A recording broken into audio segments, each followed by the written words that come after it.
Welcome to this explainer. Today, we're diving straight into the blueprint for a flawless and, let's be real, pretty high-stakes sub-zero cooktop installation.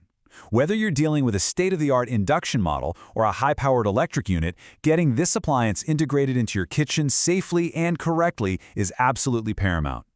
So think about it for a second. What actually stands between you and that perfect, highly functional kitchen?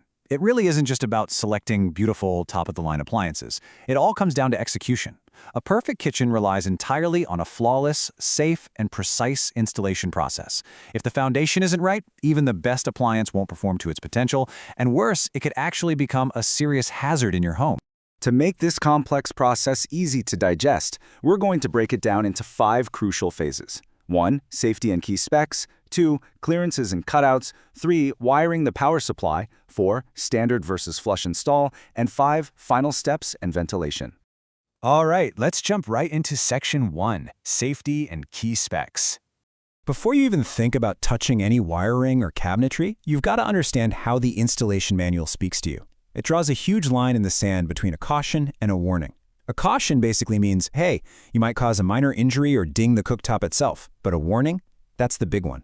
That emphasizes severe risks like serious injury, death, or massive fire hazards if you don't follow the steps to the letter. You've also got to stick strictly to local electrical codes. Oh, and definitely hold on to these instructions. Your local electrical inspector is for sure going to want to see them.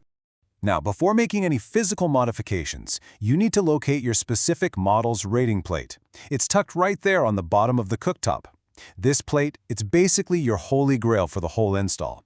It contains your essential power requirements, service details, plus the model and serial number. You absolutely have to cross-reference this plate with your home's electrical capacity before you go any further. Moving right along to Section 2, Clearances and Cutouts. I want you to burn this number into your brain. 2. Just 2 inches. You need an absolute minimum of 2 inches of clearance from the bottom of the cooktop to any combustible materials below it. If you fail to maintain this clearance, the manual is crystal clear.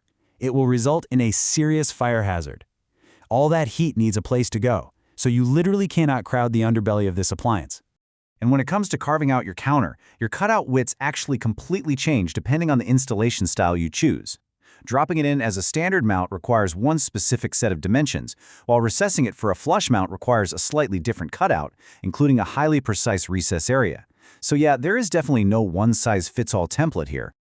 Okay, let's get into Section 3, Wiring the Power Supply. When you dig into the specs, your electrical requirements scale up pretty dramatically with the size of your unit. A compact 15-inch cooktop just needs a 20-amp dedicated circuit.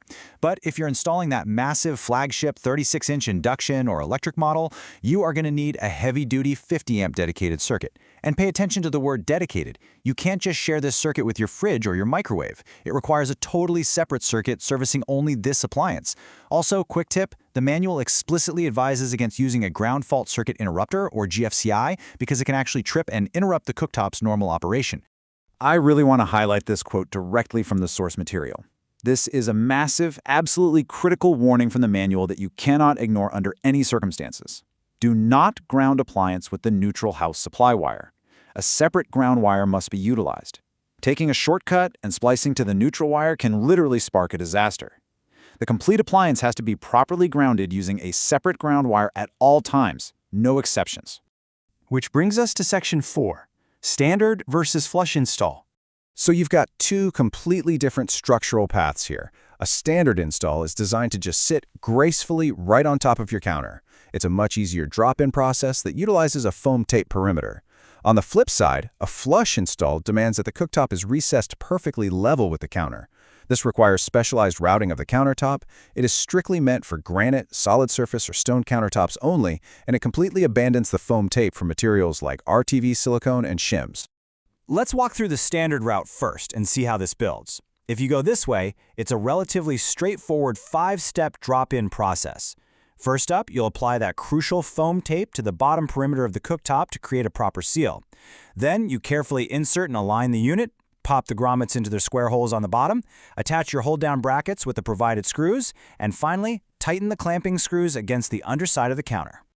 For that final standard step, it's all about how the clamping screw threads right through the bracket and anchors the unit securely to the underside of the countertop.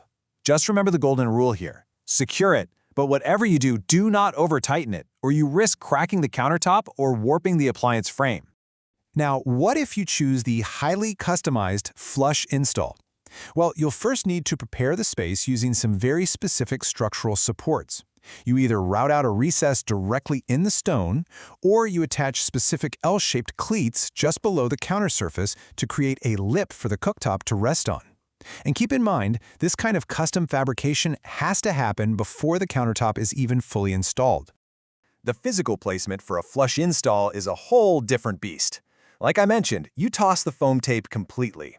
Instead, you'll apply a layer of petroleum jelly to the bottom edge of the glass and frame.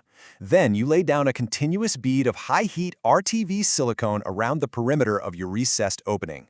You drop the unit in, apply even more RTV silicone to the reveal gap, scrape away the excess, and then, here's the real kicker, you have to let it sit and fully cure for 24 hours before you even think about cooking. Only then do you attach the hold-down brackets.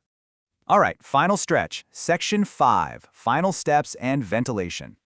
Okay, so you go to flip the breaker, and nothing happens. If things don't turn on as expected, the manual gives a very simple, very strict troubleshooting checklist. First, just verify that power is actually being supplied. If it is, and the unit still doesn't work, stop right there. Do not play electrician. Do not attempt to open up or repair a faulty unit yourself. You need to call in Wolf Factory's certified service immediately. And a quick heads up, they state explicitly that they are not responsible for service required to correct a faulty installation done by a third party. But you know, a successful install doesn't just end at the cooktop itself. The intense heat, steam, and cooking byproducts generated by these high-end induction and electric units mean you absolutely need to integrate proper ventilation. A high-powered cooktop requires an equally capable exhaust device for safe and optimal operation. It's basically only as good as the hood running above it.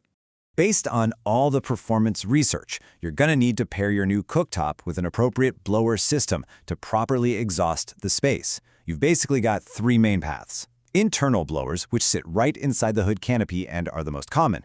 Inline blowers, which get mounted further up inside the ductwork, like in an attic or joists, to reduce noise right in the kitchen. Or external blowers, which pull the air from a motor mounted completely outside on your roof or an exterior wall, giving you maximum power with minimal interior noise. So, as you step back to admire your flawlessly installed, perfectly flush, safely wired Sub-Zero cooktop, I want to leave you with this final thought. You've mastered the appliance foundation, but is your kitchen's exhaust ecosystem truly ready to handle the incredible power you just unleashed? Making sure your ventilation matches your culinary ambitions is the real final step to realizing your ultimate kitchen. Thanks for joining me on this explainer, and happy cooking.